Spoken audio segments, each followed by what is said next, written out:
Seiring dengan berjalannya waktu, kebutuhan seorang siswa SMP untuk mengetahui jurusan SMA ataupun SMK yang tepat baginya semakin meningkat.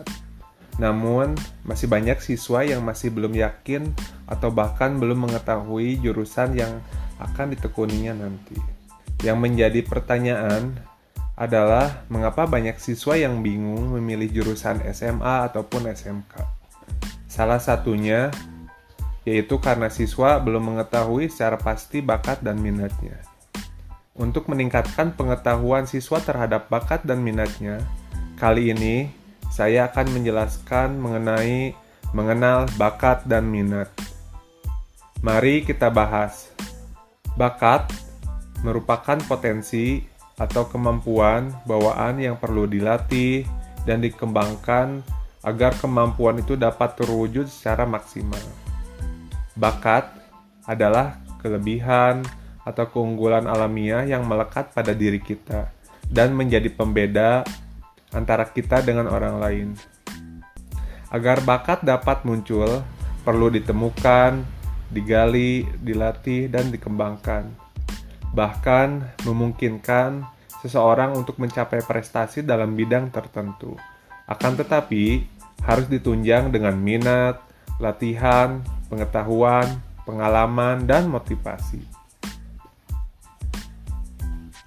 Selanjutnya, kita akan membahas mengenai jenis-jenis bakat. Ada 8 jenis bakat. Yang pertama, bakat linguistik, yaitu kemampuan menggunakan kata-kata secara efektif, baik untuk mempengaruhi maupun memanipulasi. Misalnya, kemampuan untuk berbicara, mendengarkan, membaca, dan menulis. Yang kedua, bakat matematis logis, yaitu keterampilan mengolah angka, kemahiran menggunakan logika atau akal sehat. Misalnya, menganalisa laporan keuangan, memahami perhitungan keuangan, atau mencerna sebuah laporan penelitian. Yang ketiga, bakat spasial, merupakan kemampuan seseorang untuk memvisualisasikan gambar dalam kepala dengan cara dibayangkan. Misalnya menghias rumah, merancang taman, menggambar, melukis, dan sebagainya. Yang keempat yaitu bakat kinestetis, merupakan kemampuan menggunakan seluruh tubuh untuk mengekspresikan ide dan perasaan. Misalnya kemampuan untuk memperbaiki barang, olahraga, menari, dan sebagainya. Yang kelima yaitu bakat musikal, merupakan kemampuan menyanyikan lagu, menggunakan alat musik, mengingat melodi musik, kepekaan akan irama, atau sekedar menikmati musik. Yang keenam yaitu bakat interpersonal, yaitu kemampuan untuk memahami dan bekerja sama dengan orang lain. Misalnya, kemampuan berempati, memahami orang lain, berteman, dan sebagainya. Yang ketujuh adalah bakat intrapersonal, merupakan kemampuan memahami diri, mengetahui siapa diri sendiri, dan mengetahui apa kelemahan dan kelebihan yang dimiliki. Yang terakhir, yakni bakat naturalis, yaitu kemampuan mengenali bentuk-bentuk alam di sekitar kita. Misalnya, kemampuan berkebun, berkemah, atau melakukan proyek ekologi, dan sebagainya.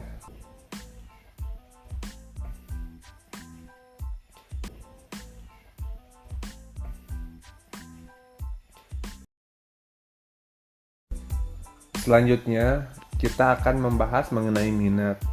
Minat adalah aktivitas atau tugas-tugas yang membangkitkan perasaan ingin tahu, perhatian, dan memberi kesenangan atau bakat akan sulit berkembang dengan baik apabila tidak diawali dengan adanya minat untuk hal tersebut. Minat dikategorikan menjadi 12 jenis. Di antaranya, yang pertama, minat mekanikal, yaitu aktivitas yang berhubungan dengan mesin, alat-alat perkakas, dan daya mekanik, misalnya menjadi ahli teknik sipil ataupun montir. Yang kedua, minat outdoor, yaitu minat terhadap aktivitas yang dilakukan di luar ataupun di lapangan.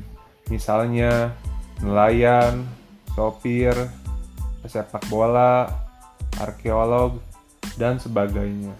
Yang ketiga, minat medikal, yaitu minat terhadap aktivitas yang terkait dengan pengobatan dan pelayanan kesehatan.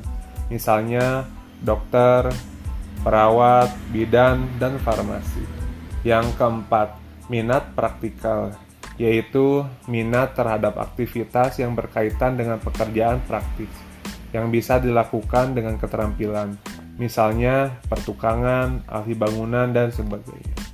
Yang kelima, minat klerikal, yaitu minat terhadap aktivitas yang berhubungan dengan tugas-tugas rutin yang memerlukan ketelitian dan ketepatan dalam perhitungan, misalnya sekretaris perusahaan, dan sebagainya. Yang keenam, minat sosial service, yaitu minat terhadap aktivitas yang berkaitan dengan pelayanan masyarakat, keinginan menolong, membimbing, dan menasihati, misalnya guru dan dosen. Yang ketujuh, minat musikal, yaitu minat terhadap aktivitas yang berkaitan dengan musik, baik mendengarkan, memainkan, bernyanyi, atau membaca not balok, misalnya musisi, penyanyi, dan sebagainya. Yang kedelapan yaitu minat literari, yaitu minat terhadap aktivitas yang berkaitan dengan buku, kegiatan membaca, dan mengarang, misalnya penulis, penyair, dan wartawan.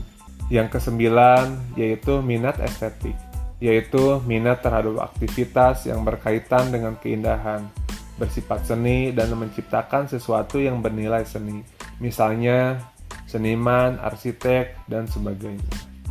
Yang ke-10, minat personal contact, yaitu minat yang berkaitan dengan manusia, diskusi, membujuk, bergaul dengan orang lain, atau sesuatu yang membutuhkan kontak dengan masyarakat.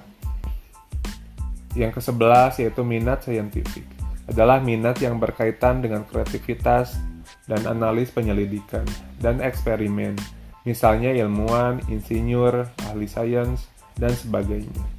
Yang ke-12 yaitu minat komputasional, yaitu minat yang berkaitan dengan angka-angka, misalnya akuntan, ahli statistik, auditor, dan sebagainya. Selanjutnya, kita bahas faktor-faktor yang mendukung pengembangan bakat dan minat. Ada dua faktor, yaitu faktor internal dan faktor eksternal. Faktor internal, yang pertama yakni faktor bawaan ataupun genetik, adalah faktor yang diwariskan orang tua pada anak dalam segala potensi yang dimiliki individu. Dari sisi biologi, bakat sangat berhubungan dengan fungsi otak. Otak kiri berhubungan dengan kemampuan verbal, intelektual, dan sebagainya. Sedangkan otak kanan berhubungan dengan kemampuan spasial, nonverbal, estetik, artistik, serta atletik. Yang kedua yaitu faktor kepribadian individu.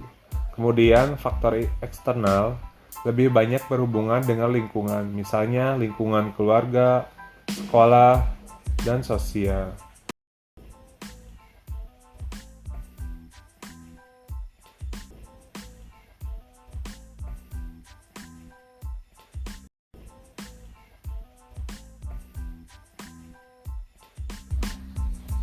Selanjutnya, bagaimana cara mengenali bakat dan minat? Yang pertama, yaitu temukan sesuatu yang sangat mudah dilakukan. Suatu saat, kamu melihat seseorang begitu sulit melakukan suatu hal, tetapi kamu dapat melakukan aktivitas tersebut dengan mudah. Bisa jadi, aktivitas tersebut merupakan bakatmu yang terpendam. Yang kedua, yaitu temukan sesuatu yang paling kamu nikmati. Mungkin ada berita atau postingan mengenai topik tertentu yang tidak bisa kamu lewatkan, ataupun ada aktivitas yang sangat ingin kamu lakukan selama ini. Besar kemungkinan aktivitas tersebut adalah bakatmu yang terpendam. Yang ketiga, temukan sesuatu yang sering kamu bicarakan. Mungkin ada topik tertentu yang kamu sadari ataupun tidak selalu menjadi topik yang kamu bicarakan. Suatu ketika kamu membicarakan topik lain, namun pada akhirnya kamu tetap membahas topik yang kamu minati. Bisa jadi topik tersebut merupakan bakat ataupun minatmu yang terpendam. Yang keempat, tanyakan kepada orang lain. Terkadang orang lain bisa memberikan penilaian yang objektif terhadap potensi dan kemampuan yang kita miliki. Yang kelima, dengarkan pendapat orang lain mengenai kemampuan yang dimiliki oleh kita. Yang keenam, menggunakan tes bakat dan minat.